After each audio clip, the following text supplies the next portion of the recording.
Hello friends, neighbors, John your Whiskey neighbor here, and welcome down the Nook, and welcome to a big conversation about rye. I've got a few of them poured out here and some bottles from across the country. Yeah, this is going to be Canadian rye, which I think sometimes gets neglected on a large scale because of that older law that says we can call anything rye whiskey. I don't have it out here anymore, but that 90/20 from Highwood, it's a nice whiskey. I enjoy it. It's 20 years old, 100% corn. It says rye whiskey right on it, and that's something we got to get away from. If it's rye, Americans have a legal definition: 51% or more rye, and I think we need to say exactly what's in the bottle, not just call it rye because it tastes like what we think rye tastes like, because rye has a lot more flavors than I think we give it credit for. And kudos to Sons of Van with their Realms of Rye series, where they are exploring that for sure. This video, I'm going to talk these ryes up here, what I like in rye, and you bet I'm going to pump the tires on Canadian rye because I think we have some of the best stuff in the world. 3, 4.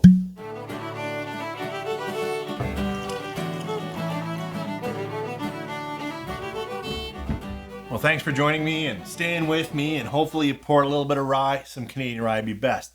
I'm going to start with kind of what I mentioned, the Sons of Van Realm of Rye, and this one here, the citrus and botanicals, this one won, Canadian Rye of the Year.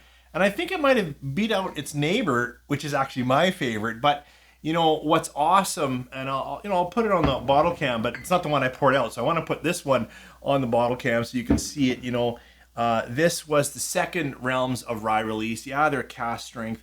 And they talk everything about it. They talk the length of fermentation. They talk the type of yeast they use. They talk the cask they use.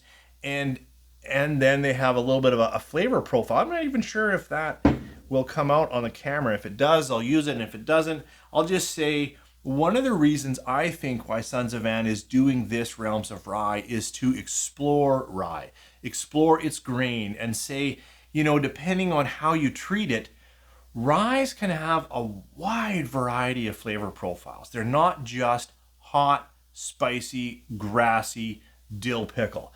Now, a good spicy dill pickle rye I can get behind. This first one here, I'll just talk a little bit about the flavors. It is this Sons of Van.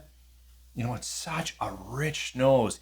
It's thick, it's dark fruit, brown sugar. Then, there's a little bit of spice in there, but it's not the first thing that hits you. I would say that layers of, cocoa nib and fruit definitely are there. A little sip just because I know it's going to be good.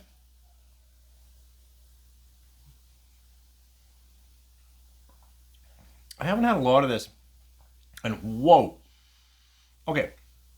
Look, I don't want to give you the misimpression that this isn't spicy and hugs you like a good rye hug. It has that. This absolutely has cracked pepper, spice, hug, kick. Now, it's a cask strength, so it's going to have kick just from the alcohol, but even I would suggest that. And it's a bit drying. I find rye dries the palate, so it does have spicy and drying, huggy, those core rye characteristics, but it will surprise you if you can get a handle on this one with its dark fruits and a little bit of chocolates, even though this is 100% rye spirit. And I think it starts this conversation well to say rye has a variety of flavors. All good rye, just the way we treat it can bring out different stuff.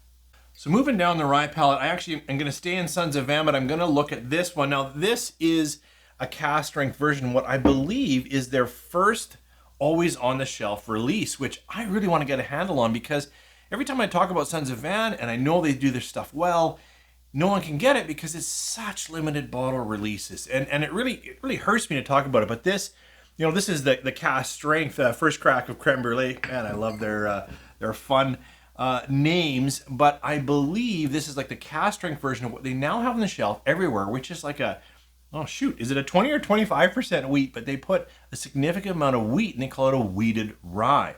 So let's see this one on the nose, and it is sweeter and lighter.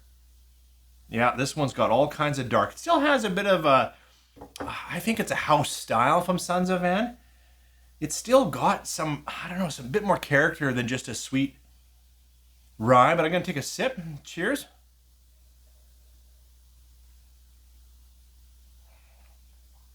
Absolutely in the palate Is it that creaminess? Is it that lengthiness? The chewiness? Is it, the butter, the body, bready, like all of these things I'm just trying to describe to say it just fills out differently. Now in the longer or early finish, it's still got some cracked pepper, it's still got some heat, and it still dries a bit like a rye. Another quick sip. Cheers.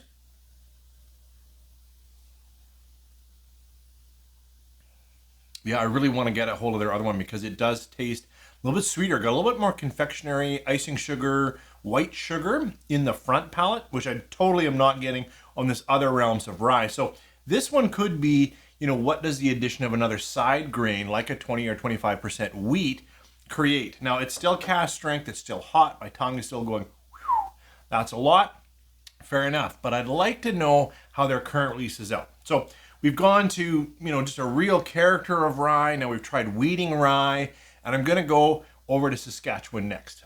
So, I'm not going to talk today about this signature rye from Gretzky Estates. There's a lot of stuff going on with Gretzky right now that's tough to get behind. But Tim Wilson, the distilling hobbit, Canadian, made in Canada, Canadian grains. Like, this is a great, tasty, flavorful rye. I am going to stop into Saskatchewan and talk about this Southeast 11. This Black Fox farm is, I got it, I think it's a destination in Saskatchewan, which if you're a good Canadian, often we find ourselves driving through and there are gems in Saskatchewan. And I think this is it only because I've seen pictures. I haven't been there yet, but I have had this rye, and this beautiful bottle with a vent lock on it is 100% rye. And it's what I've got here. And today it's going to represent, well, let's see what I got on the nose.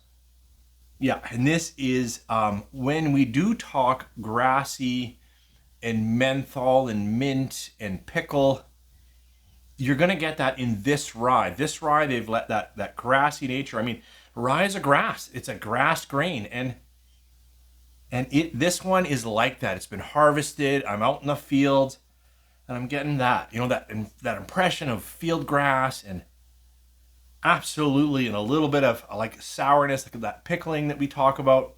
That's all on the nose. See on the palate. Cheers.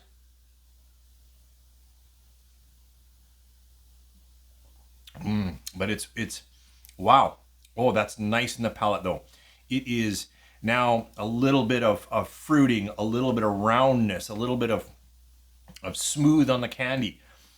In fact, it's got less bite. That now it's also only 47%. Hey, no slouch, but it's not in the cask strength range that these two are.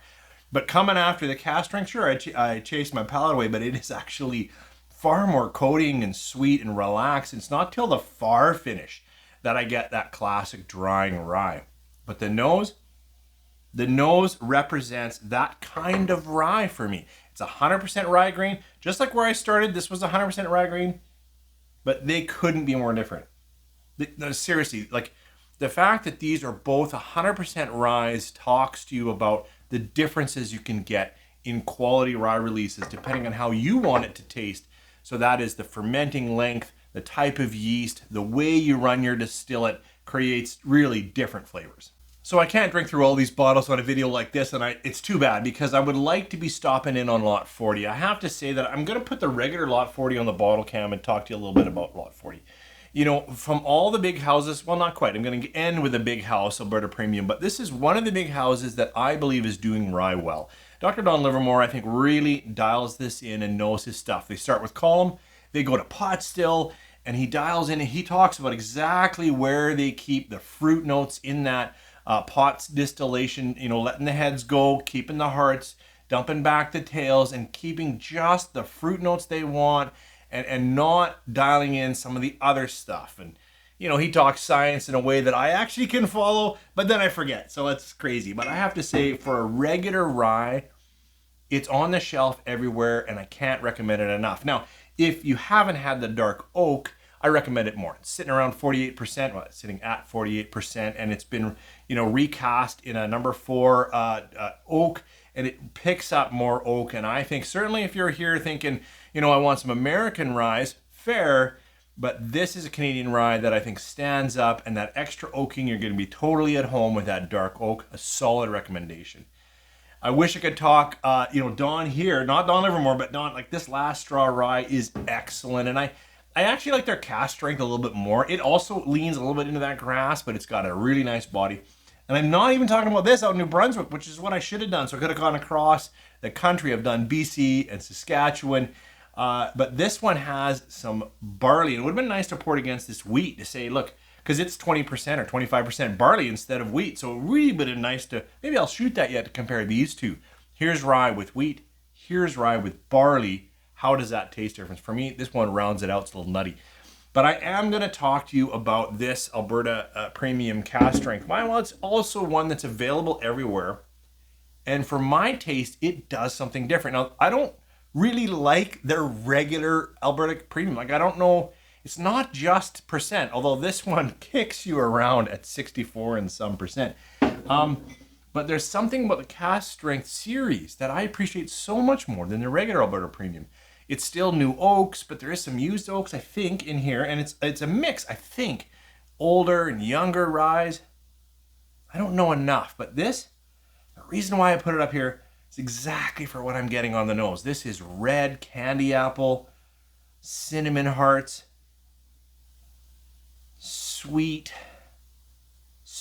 rye. Almost like it has lots of sweet bourbon notes, like vanilla's in here. Oh, gotta try this one a palate. Cheers. It is categorically different than these three ryes. And sure, right now, 64% saying hello. Spicy, hot, peppery, kicking. It burns down the back end like this. It's got those rye characteristics, but the flavor profile on this is so different. Exactly what I described. I've got lots of apple and cinnamon and candy crack and sweet vanillas, floral vanillas. This just drinks like night and day to all of these, right? I've got the grassy, I've got the kind of almost bready, and then I've got the dark fruit. Each of these tastes so different, which is what I wanted to do. I wanted to say, like, I want to go a little bit step beyond, hey, rye, spicy, and grassy. We got some of that here. Rye, almost all of these still have a little bit of that kick in that dry, and all of them have a little bit of that drying on the back end. And I think that's core to the grain. But it's been treated differently. It's been cast differently. It's been aged differently. It's been different yeasts across these. I wish I knew the yeasts here. I definitely know Sons of Anne. They put the yeast on the back, so we do know. That's, I think, an underlooked at part of our industry. But the point of drinking a breadth and going from BC to Saskatchewan, I didn't get back to Ontario and ended up in Alberta, is across this country, we have some excellent ryes. Now, if it just says Rye Whisky on the front, you've got to dig deeper. You've got to look at their websites. You've got to come on channels like this. You've got to read some stuff, because saying Rye Whisky in Canada actually doesn't mean anything. But these guys all say exactly the percentage of grains and more on them. And that's why I promoted them today. And that's what I think we need to do. We need to look at rye for what it is. How much rye, what's been done to it, try to understand the product. I know I talked lots because there's 4 things across here and it's a huge topic. But I did want to say our rye in Canada, I believe, is second to none. And I also think it expresses a wide palate. So if you don't like, the dark fruits in this rye, you might like the grassiness here, or you might like the candy apple sweetness here. I say keep trying, because there's a ton of rye out there and we've got good stuff and it's still on the shelf. Have a great weekend.